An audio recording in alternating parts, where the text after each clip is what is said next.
इसीलिए लिखा कि रघुकुल रीति सदा चल आई, रघुकुल रीति सदा चल आई, प्राण जाए पर वचन न जाई, प्राण जाए पर वचन न जाई, रघुकुल रीति सदा चल आई, रघुकुल रीति सदा चल आई, ओ रघुकुल रीति सदा चल आई, प्राण जाए पर वचन न जाए। और ऐसे ही कुल में खड़वांग दीर्घबाहुस्तर रघुस्तस्मात् पृथुस्रवा, पृथु के पुत्र पृथुस्रवा के अज हुए और अज महाराज के दशरथ हुए, जिनके 3 पत्नियां अयोध्या के राजा। चौथा बना गया एक बार भूपति मनमाही, एक बार भूपति मनमाही, भई गलान मोरे सुतनाई,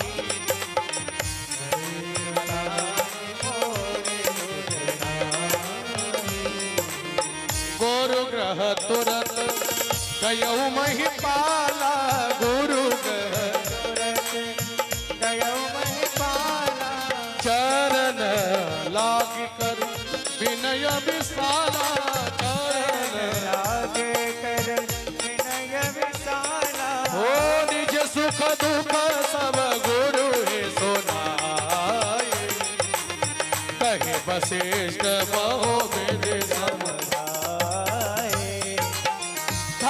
धीर हो सुत चारी, त्रिभुवन विदित भगत है आरी, श्रृंगी ऋषि वशिष्ठ भोलावा, पुत्र काम शुभ जग करावा, भगत सहित मुनि आहुति दीने, भगत सहित मुनि आहुति दीने, प्रगटे अग्नि चरु कर लीने, प्रगटे अग्नि चरु कर लीने, एक बार भूपति मनमाही, और भई गलान मोरे। एक बार मन में बड़ी गिलानी हुई। अच्छा, एक ही बार क्यों हुई? इसके पीछे बड़े रहस्य हैं। एक बार राजा शिकार करने के लिए, आखेट करने के लिए जा रहे थे, ऐसा मैंने सुना है। एक महतरानी ने अपने छबड़े को उल्टा करके उस पर झाड़ू मारना प्रारंभ कर दिया। राजा ने कहा, ये क्या अशुभ अशुभन कर रही हो? उसने कहा, महाराज क्षमा करो, मैं तो ज्यादा जानू ना हूं, मेरी हिम्मत भी ना है तुम्हारे सामने, लेकिन महाराज सवेरे को टाइम है, मैं बुहारी लगा रही हूँ, झाड़ू लगा रही हूँ, आज मैंने तुम्हारा मुंह देख लियो है, तुम्हारे कोई संतान ना है, पता नहीं आज मुझे रोटी मिल जाएगी कि नहीं। निर्वंशीय राजा हो आप, बुढ़ापा आ गया लेकिन आपकी कोई संतान नहीं है। तो राजा का मन गिलाने से भर गया कि एक बार भूपति मनवा भई गलान मोरे। दूसरा वृत्तांत मिलता है, देवासुर संग्राम में एक बार असुरों के द्वारा प्रहारित होकर के ऊपर से नीचे को गिरे, और जब नीचे गिरे तो गीधराज जटायु ने उन्हें आश्रय दिया और एक कंदरा में उनको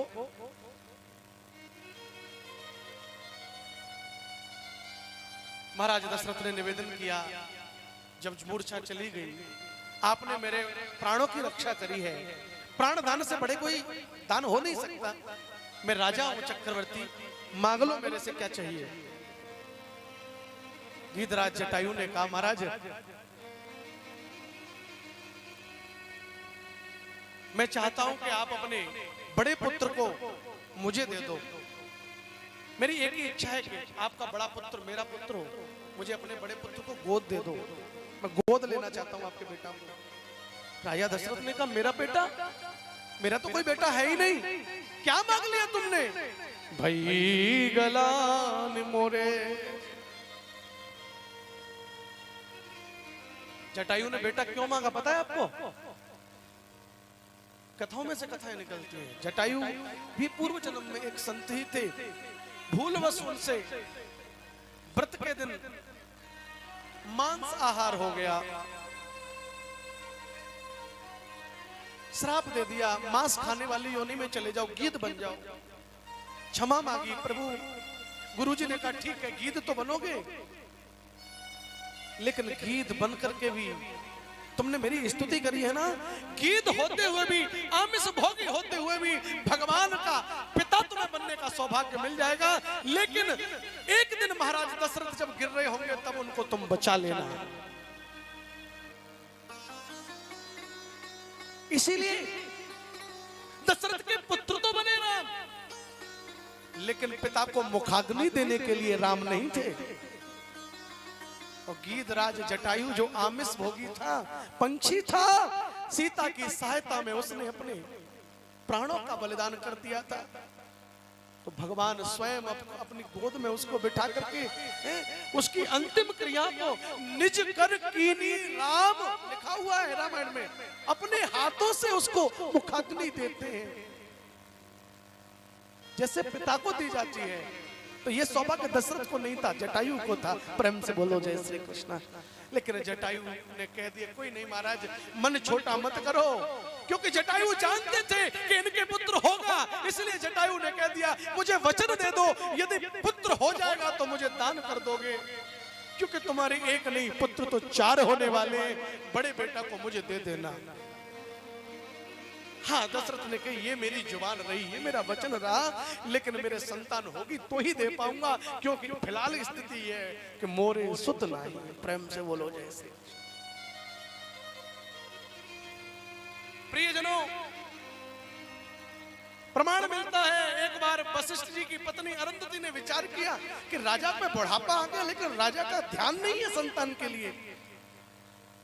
गुरु के घर जाते ही गुरुजी ने आशीर्वाद दे दिया था, धरौ धीर होए सुत। गुरुजी की कृपा में देर नहीं है, लेकिन आप चेला बन करके उनसे मांगो तो सही, गुरुजी भी बिना मांगे नहीं देंगे। जब तक रोता नहीं है बच्चा, माँ दूध पिलाती नहीं है, अपने काम करती है। जब बच्चा कहता है कि नहीं नहीं नहीं, जब हाथ पांव चलाता है, रोता है, तो माँ को आखिरकार सब काम छोड़ने पड़ते हैं और उसको दूध।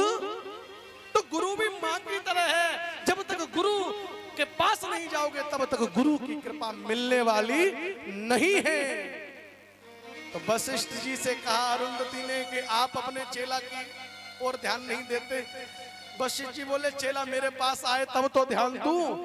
अरुंधति ने कहा कि तो आपके पास भेजने का काम मैं करूंगी। अरुंधति अपने एक बालक को साथ लेकर के गई और उस बालक को कोट लिया, चुटकी भल्ली, बालक रोने लगा। दशरथ जी ने कहा बालक रोता है, इसको चुप करो। अरुंधति बोली इसके रोने को आप नहीं समझोगे महाराज। क्यों? मैं क्यों नहीं समझूंगा गुरु माता, ऐसा क्यों बोल रही है? बोले नहीं नहीं नहीं, ये क्यों रो रहा है तुम्हें पता है? क्यों रो रहा है? बोले ये मेरा बेटा है, आपकी पंडिताई तो मेरे स्वामी कर लेते हैं, मेरा बेटा बड़ा होकर के जब पंडित बन जाएगा तो ये कौन के घर में पंडिताई करेगा? तुम्हारे तो पुत्री नहीं है।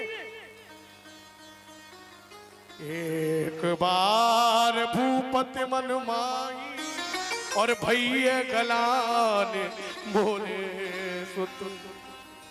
मैं कैसो अभाग हूं कि मेरे संतान नहीं है। आज देखो ये समझ गए, ये इशारा है गुरु माता का। एक बात और बता देता हूं, मानस पीयूष में उल्लेख मिलता है एक दिन कैकेयी ने निवेदन किया, आप ब्रह्म सभा में जाते हो, स्वर्ग में सिंहासन आधा खाली कर देता है इंद्र। मैंने सुना है स्वर्ग में पारिजात नामक वृक्ष है, उसका पुष्प कभी मुरझाता नहीं है, मेरे लिए वो पारिजात का पुष्प आप मेरे लिए ला सकते हो क्या? दशरथ जी ने कहा, अरे ऐसी बात कर, लेके आऊंगा। तो एक दिन जब ब्रह्म सभा में गए और वहां से जब लौटे तो भूल गए, मार्ग में याद आई, जल्दी जल्दी इसलिए कर रहा हूं, समय कम है, अब अपने कानों को बढ़िया खोल लो आप। लौट करके दशरथ जी गए, लौट करके गए तो क्या देख रहे थे, जिस सिंहासन पर दशरथ बैठे थे उसे अनेक वेद विधि से शुद्ध किया जा रहा है। दशरथ जी बोले, भैया यहाँ मैं तो बैठा था, क्या हुआ? बोले, महाराज क्षमा करना, आप निर्वंशीय हैं। निर्वंशीय व्यक्ति तभी होता है जब उसका कोई पाप होता है। आप निसंतान निर्वंशीय हैं, इसलिए ये आसन अशुद्ध हो गया, उसको परिमार्जित किया जा रहा है, शुद्ध किया जा रहा है। दशरथ को धक्का सा लगा, फूल तो भूल गए और मन ग्लानि से भर गया। भई गलानि मोरे सुतना,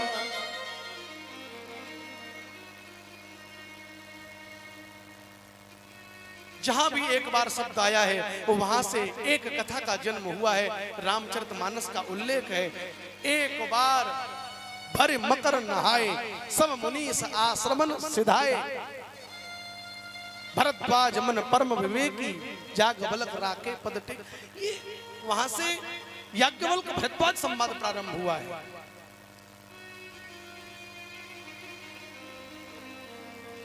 एक बार चुन कुसुम सुहाए, एक बार भूपत मन माही, नारद श्राप दीन एक बारा, एक बार त्रेता जुग माही, सब गए कुंभज सिपाही।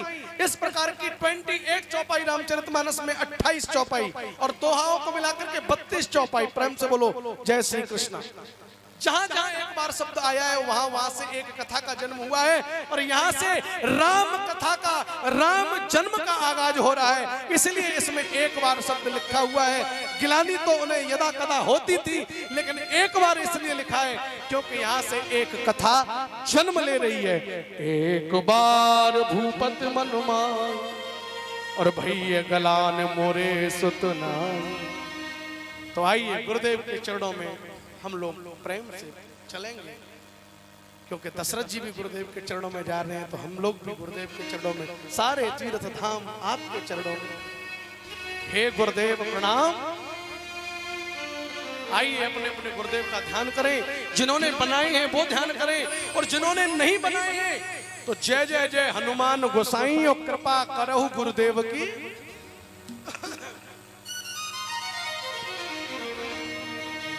सप्तद्वीप नवखंड में गुरु से बड़ा न को, करता कछु न कर सके, गुरु करे सो। बोले सद्गुरुदेव भगवान की। सारे तीर्थ धाम आपके चरणों में, हे गुरुदेव प्रणाम आपके चरणों में। ओ सारे तीर्थ धाम आपके चरणों में, हे गुरुदेव प्रणाम आपके चरणों में। आपके चरणों में, आपके चरणों में, आपके चरणों में, आपके चरणों में। सारे तीर्थ धाम आपके चरणों में, हे गुरुदेव प्रणाम आपके चरणों में।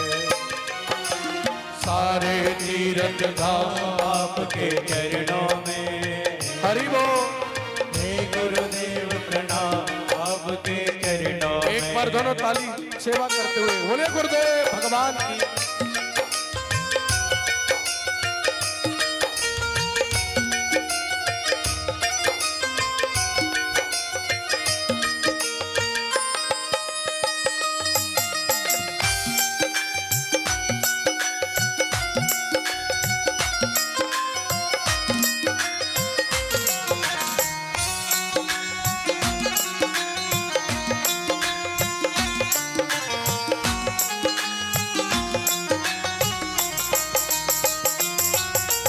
हृदय में माँ गौरी लक्ष्मी कंठ शारदा माता है। कंठ शारदा माता है, कंठ शारदा माता है। हृदय में माँ गौरी लक्ष्मी कंठ शारदा माता है। जो भी मुख से वचन कहे वो वचन सिद्ध हो जाता है। जो भी मुख से वचन कहे वो वचन सिद्ध हो जाता है। वचन सिद्ध हो जाता है, वचन सिद्ध हो जाता है। हे महादानी हे महाज्ञानी, हे महादानी हे महाज्ञानी, रहूं मैं सुबह शाम आपके चरणों में। हे गुरुदेव प्रणाम आपके चरणों में। सारे तीर्थ धाम आपके चरणों में, चरणों में। हे गुरुदेव प्रणाम आपके चरणों में। हरि बोल।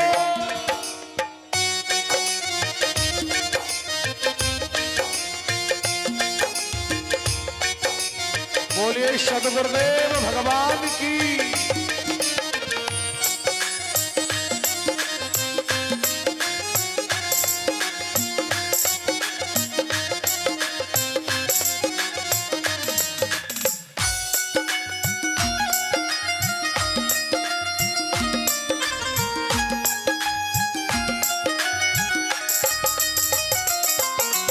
जन्म के दाता मात पिता है, आप ज्ञान के दाता हो।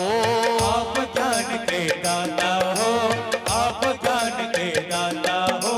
जन्म के दाता मात पिता है, आप ज्ञान के दाता हो। आप मिलाते हो ईश्वर से, आप ही भाग्य विधाता हो। आप मिलाते हो ईश्वर से, आप ही भाग्य विधाता हो। आप ही भाग्य विधाता हो, आप ही भाग्य विधाता। दुखिया मन को रोगी तन को, दुखिया मन को रोगी तन को, मिलता है आराम आपके चरणों में। हे गुरुदेव प्रणाम आपके चरणों में। हे गुरुदेव प्रणाम आपके चरणों में। आपके चरणों में, आपके चरणों में, आपके चरणों में, आपके चरणों में। सारे तीर्थ धाम आपके चरणों में। हे गुरुदेव प्रणाम आपके चरणों में। हे गुरुदेव प्रणाम आपके चरणों में। हे गुरुदेव प्रणाम आपके चरणों में। हे गुरुदेव प्रणाम आपके चरणों में। बोले सद्गुरुदेव भगवान की जय। गुरु ग्रह तुरत गयो महपाला, और चरण लाग कर विनय विशाला। बड़ी विशाल विनय करी है। तो गुरु जी ने कह दिया धरहु धीर हो ये सुतचारी, त्रिभुवन विदित भगत भय।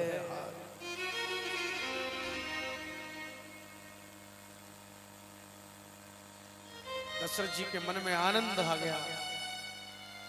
मैं तो एक पुत्र की याचना लेकर के आया था, लेकिन गुरु जी ने 4 दे दिए। गुरु जी बड़े कृपालु, बड़े दयालु हैं। एक बार उनके सानिध्य में, उनके शरणागति में लेकर के याचना तो करके देखो। आप एक मांगोगे तो वो चौगुना देंगे, चौगुना।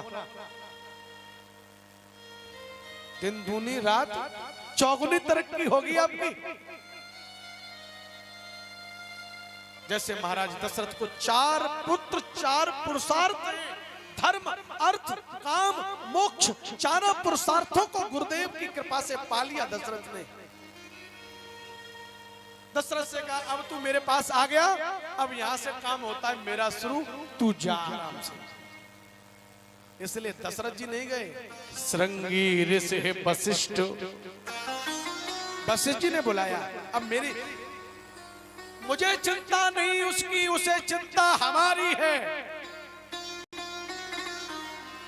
मुझे चिंता नहीं उसकी, उसे चिंता हमारी है। मेरी बाह गहने वाला सुदर्शन चक्रधारी है। गुरुजी को कह दिया, काम खत्म हो गया। गुरुजी ने श्रृंगी ऋषि को बुला करके सुंदर यज्ञ कराया और भक्ति सहित जो यज्ञ की आहुति लगी, अग्निदेव स्वयं मूर्तिमंत हविष्यान लेकर के प्रकट हो गए।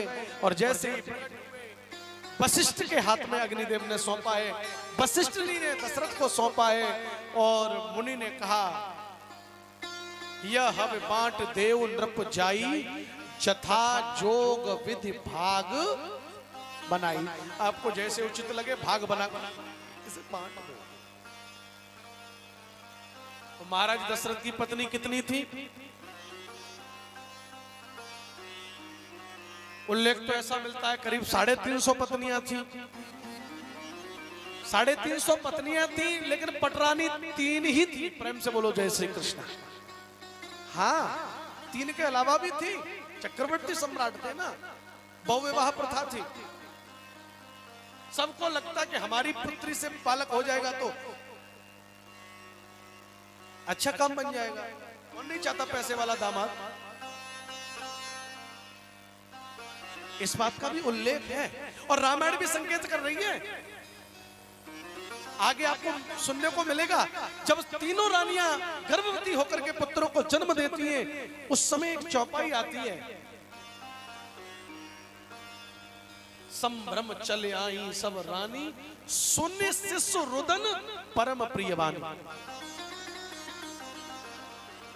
तीनों माताओं ने तो बालकों को जन्म दिए, फिर कौन सी रानी चली आई? अरे प्रसव देने के उपरांत बालक को जन्म देने के बाद क्या तीनों माताएं दौड़ भाग कर पाएंगी? फिर कौन रानी है? सुन शिशुरुदन परम प्रिय बानी, संभ्रम चल आई। और आई नहीं है, देख लियो मैं बिंदु होते हैं, चल आई सब रानी। बहुत सी बहुवचन में लिखा।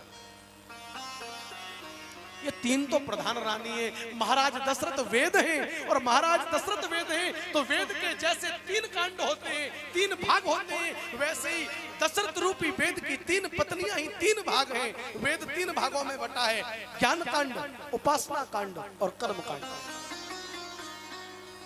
ये भी मैं अपनी तरफ से नहीं कह रहा हूं, अध्यात्म रामायण में लिखा हुआ है। ज्ञान शक्तिश्च कौशल्या सुमित्रा उपासनात्मिका, केकई क्रिया शक्तिश्च वेदो दशरथ नृप। महाराज दशरथ वेद है, ज्ञान स्वरूपा कौशल्या है, केकई कर्म स्वरूपा है, सुमित्रा भक्ति उपासना स्वरूपा है। अर्ध भाग कौशल्य ही दीना और उभे भाग आधे। 1/2 उनको दिया, फिर 1/2 में से 1/4 चौथाई हिस्सा सुमित्रा और दक्षिण की। एक रामायण का लेख मैंने पढ़ा है, यदि उस लेख को माना जाए तो महाराज सुमित्रा के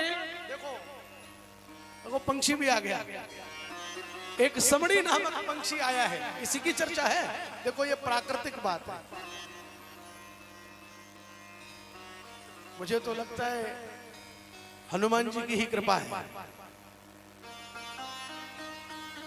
समड़ी पक्षी का नाम लिखा हुआ है। समड़ी पक्षी आया और वो उसको लेकर के हविष्यान को उनके हाथों से छीन करके ले गया। हनुमंत लाल की माता अंजना ने उसका प्राशन किया है, जिससे हनुमान जी का जन्म हुआ है। बोलिए हनुमंत लाल की। हनुमान चालीसा से पहले दोहा बोला जाता है। संभवतः समस्त चालीसाओं में ये चालीसा से पहले कोई न कोई दोहा बोला जाता है, और वो दोहा उस चालीसा के देवता के ही महानता का बखान करता है। लेकिन हनुमान चालीसा के प्रथम दोहे पर विचार करो। वैसे 2 दोहा बोले जाते हैं हनुमान चालीसा से पहले, पर प्रथम दोहे पे ध्यान दो कि श्री गुरु चरण सरोज रज निज मन मुकुर सुधा अब इस लाइन पे ध्यान देना कि बरनऊ रघुबर बिमल जस जोदायक फल चाह। किसका वर्णन कर रहा हूं? यो नहीं लिख रही है कि हनुमान जी का वर्णन। बरनऊ रघुबर बिमल जस। रघुबर, रघुबर राम को भी कहते हैं और रघुबर हनुमान भी है। क्यों है हनुमान? रघु माने रघुवंश और बर माने श्रेष्ठ। रघु श्रेष्ठ, रघुकुल में, रघुबर में, रघुवंश में जो राम जी से भी ज्येष्ठ हैं, अथवा रघु श्रेष्ठ हैं, रघुवंश के ही श्री हनुमान जी हैं। इस आधार पर ऐसा लगता है, इसलिए लिखा है बरनऊ रघुबर बिमल जस। यहाँ पर यह नहीं लिखा है कि बरनऊ हनुमत बिमल जस। यहाँ पर राम की महिमा, हनुमान चालीसा गाने जा रहे हैं और लिख रहे हैं कि बरनऊ रघुबर बिमल जस। ये दक्षिण की रामायण का उल्लेख है कि हनुमान जी भी राम के ही भ्राता हैं। प्रेम से बोलो जय श्री कृष्ण। अब बड़े छोटे का आप लगाना, लेकिन इतना है कि वहां, अच्छा वहां अब सुमित्रा रिक्त हो गई और सुमित्रा जब रिक्त हो गई तो पा करके भी न पा पाई तो बड़ा दुख हुआ, दुखी हो गई। मुझे लगता है इसी कथा का संकेत शायद तुलसीदास जी ने कर दिया। इसलिए कैकेयी ने कौशल्या की ओर देखा और कौशल्या ने कैकेयी की ओर देखा, हृदय में द्रवीभूत हो गई और कहा कि अरे अरे ये बहन तो रह गई। इसलिए कौशल्या कैकेयी हाथ धरी। ज्यादा कौन पे? कौन पे ज्यादा? इसीलिए कौशल्या कह रही है दान की नसीहत, ज्ञान की नसीहत वही देने में अच्छी लगती है जो पहले उसका त्याग कर देता है। जो स्वयं बीड़ी पीता हो वो किसी को नहीं कह सकता कि बीड़ी मत पियो। पहले कौशल्या ने अपना त्याग किया, अपने भाग में से कौशल्या ने कैकेयी को दिया। कौशल्या के कई हाथ धरे, ले नेक में और नेक तू अपने में ते थोड़ा सा मिला दे, ले सुमित्रा की भी झोली है भर दे। कौशल्या कैकेयी हाथ धरे और दीन सुमित्रा ही। और वो भी ऐसे नहीं, कई बार ऐसा होता घर में 3 बहुएं और 3 साड़ी आ गई। अब एक बहू कोई ऐसी होती है नक्शड़ी, मुझे यही चाहिए, तो बाजी बाजी होती, ले तू पहन ले बहन। और बाजी बाजी दे तो रही है पति के डर से, लेकिन नाक मुंह बाके बन जामे। तो ऐसा नहीं, दीन सुमित्रा ही मन प्रसन्न कर, सुमित्रा को दिया और मन को प्रसन्न करके दिया। ले बहन काहे को तू परेशान हो रही है, ले मेरे में से और जामे तो ले और तू भी खा। उसी दिन सुमित्रा ने कह दिया था, वाह मेरी बहनों, लोग तो सौतों को यूं ही बदनाम किया करते हैं, तुमने मेरे लिए कितना बड़ा काम किया है। इतना कौन करता है किसी के लिए जितना तुमने कर दिया है मेरे लिए। तुमने मेरी खुशी का इंतजाम किया है। मैं भी बहन वचन देती हूँ, मन ही मन में निश्चय कर लिया, अगर तुम दोनों के प्रसाद से मेरे 2 बालक हैगे ना, तुम दोनों ने प्रसाद दिया, बालक 2 हुए तो एक बालक मैं तेरे बालक की सेवा में छोड़ दूंगी, एक बालक को तेरे बालक की सेवा में छोड़ दूंगी। और आगे चल करके लक्ष्मण और शत्रुघ्न नामक 2 बालक हुए, शत्रुघ्न को भरत की सेवा में, कैकेयी पुत्र की सेवा में, और लक्ष्मण को राम की सेवा में, कौशल्या नंदन की। रामचरितमानस का एक पात्र दिव्य है। ये बात सिद्ध तब भी हो जाती है जिस समय लक्ष्मण बन के जाने के लिए राम जी से जिद्दोजहद करके, और जब आज्ञा लेने के लिए आते, राम जी कहते माँ को पूछ करके आ, और माँ को पूछने के लिए जब जाते तो पता है सुमित्रा क्या कहती है, मेरे से पूछने आया है, मेरे से पूछता है तू।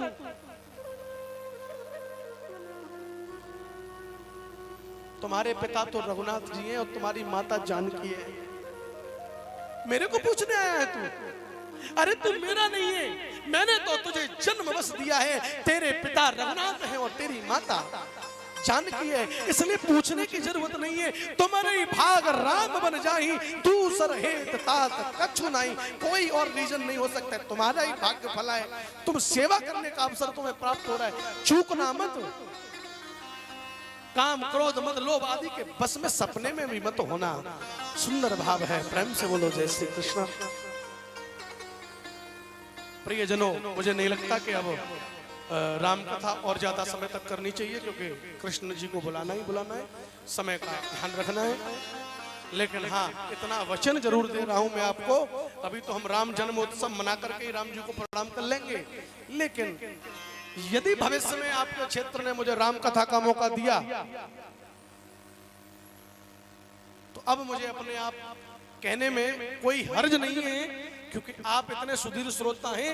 आपने इतना तो समझ लिया होगा कि खिचड़ी में से एक चावल को निकाल करके पता लग जाता है, वैसे इतना अनुमान हो गया होगा कि राम कथा में कितना आनंद आएगा। और यदि आपको भविष्य में कभी राम कथा करानी हो तो यहाँ हमारे किसी परिकर से, हमारे राहुल जी से, हमारे बाबा मंगलदास जी से हमारे विजिटिंग कार्ड प्राप्त कर सकते हैं, अथवा डिजिटल वेबसाइट, आजकल तो जमाना है, अंशुमान शास्त्री आप लोग सर्च करके गूगल पे भी सर्च करेंगे तो मेरे कॉन्टेक्ट नंबर और सारी कथाएं निकल आएंगी। शिव महापुराण, देवी भागवत, राम कथा, भागवत, सभी कथाओं के लिए आप लोग यहाँ संपर्क कर सकते हैं। और बजट में ही, ज्यादा झंझट नहीं है अपना कि लंबा चौड़ा, बजट में ही कथा होती है अपनी। और अगर कोई सुनने वाला हो तो मैं तो बिना संगीत के भी, आज की दुनिया में मैं बिना संगीत के कथा करने के लिए भी तैयार हूं। प्रेम से बोलो जय श्री कृष्ण। सुनने वाले चाहिए बस, लेकिन ये समय की मांग है, इसलिए ये सारी चीजें बड़ा अनिवार्य हो गई हैं। इसीलिए ये खर्चा थोड़ा सा मुझे सुनियोजित करना पड़ता है, वरना मेरा हृदय का भाव तो यह कि मुंह पे जो आ जाए सो बढ़िया, और रघुनाथ जी की कथा कहता रहूं, और कहते ही कहते एक दिन ठाकुर जी को प्यारा हो जाऊं। प्रेम से बोलो जय श्री कृष्ण। मांगा है मैंने श्याम से वरदान एक ही, तेरी कृपा बनी रहे जब तक है जिंदगी, तेरी कृपा बनी रहे जब तक है जिंदगी। आइए अब राम जी के सुंदर जन्म की सुंदर बधाई की बेला में हम लोग प्रवेश लेते हैं। तीनों रानियों ने 9वीं तिथि को चैत्र मास में दिन के 12 बजे 4 बालकों को जन्म दिया। परमानंद पूरे मन राजा, कहो बुलाए बजावो बाजा। हर्षित होकर के कहा कि बाजे वालों को बुलाया जाए और बाजों को बजाया जाए, और बड़े ही मस्ती के साथ में श्री राम जन्म की बधाई को गाया जाए। आइए प्रेम से हम लोग थोड़ा रिहर्सल कर लें कन्हैया के जन्म का, और माताएं भी आज नाचना चाहें तो आज छूट है, नाच सकती हैं, और प्रेम से राम जन्म की बधाई गाएं। अरे प्रगटे हैं चारों भैया, अवध में बाजे बधैया। प्रगटे हैं चारों भैया, अवध में बाजे बधैया। बाजे बधैया रे बाजे बधैया, बाजे बधैया, बाजे बधैया, बाजे बधैया, बाजे बधैया, बाजे बधैया, बाजे बधैया। प्रगटे हैं चारों भैया, अवध में बाजे बधैया। प्रगटे हैं चारों भैया, अवध में बाजे बधैया। हरि बोल।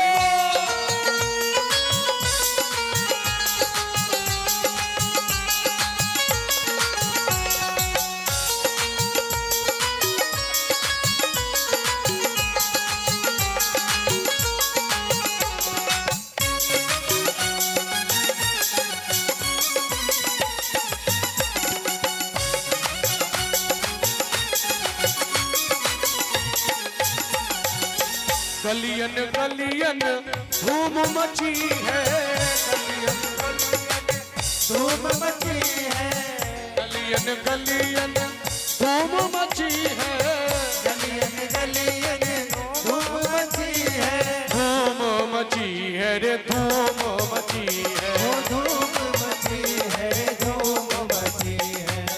गलियन गलियन धूम मची है, गलियन गलियन धूम मची है। बाज रही सहनैया, अवध में बाजे बधैया। बाज रही नैया, अवध में बाजे बधैया।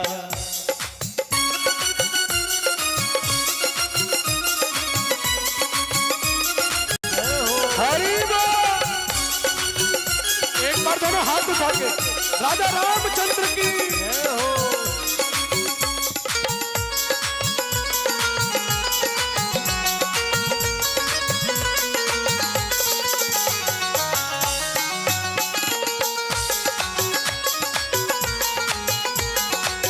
जगमग जगमग दिया जलत है, जगमग जगमग दिया जलत है।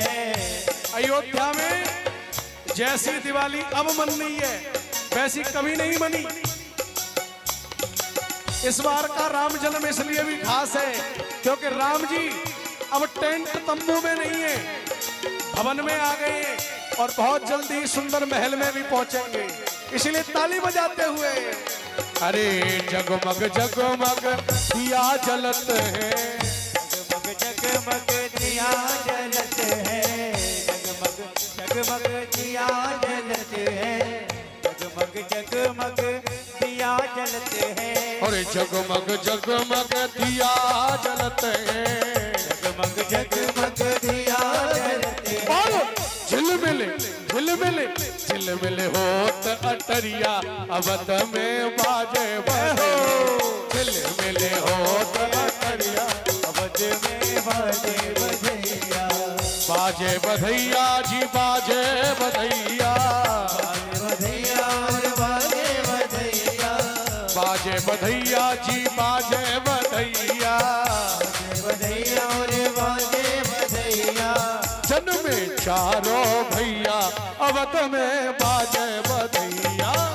में जानो भैया अवध में बाजे बधैया। हरि बोल।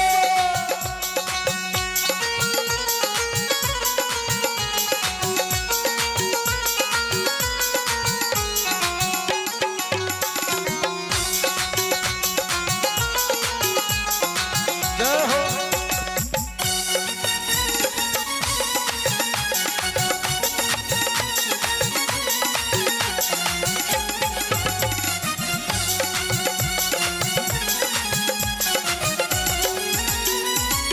कौन लुटावे हीरा मोती। कौन लुटावे हीरा मोती। कौन लुटावे हीरा मोती। कौन लुटावे हीरा मोती। कौन लुटावे हीरा मोती। कौन लुटावे हीरा मोती। और कौन लुटावे रुपैया अवध में बाजे बधैया। कौन लुटावे रुपैया अवध में बाजे बधैया। बाजे बधैया जी बाजे बधैया। बाजे बधैया और बाजे बधैया। जन्मे है चारों भैया अवध में बाजे बधैया। जन्मे है चारों भैया। अवध में बाजे बधैया। अरे जन्मे है चारों भैया अवध में बाजे बधैया। चारों भैया अवध में बाजे बधैया। ओ जन्मे है चारों भैया अवध में बाजे बधैया। जन्मे है चारों भैया अवध में बाजे बधैया। बोले रामचंद्र भगवान की जय।